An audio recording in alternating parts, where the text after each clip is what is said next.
दर्द दिल के बढ़ा के गइल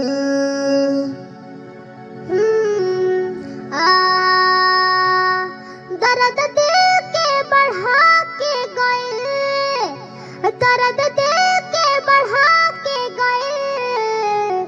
आइलही तई में ऊ 4 दिन खती बाकी हल्फा मचा के गइल। आइलही तई में ऊ 4 दिन खती बाकी हल्फा मचा के गइल।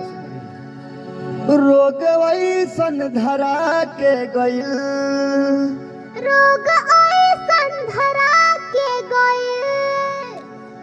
कि आइल जिंदगी में वो 4 दिन खती बाकी कर्जा बढ़ा के गइल। आइल जिंदगी में वो 4 दिन खती बाकी कर्जा बढ़ा के गइल।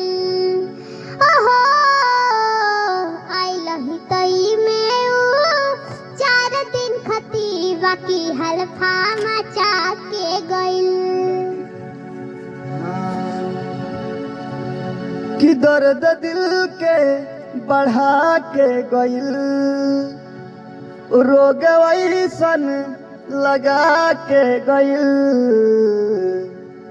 दर्द दिल के बढ़ा के गइल, रोग ऐसन धरा के गइल। आइलही तई में ऊ 4 दिन खती बाकी हल्फा मचा के गइल। आइलही तई में ऊ 4 दिन खती बाकी हल्फा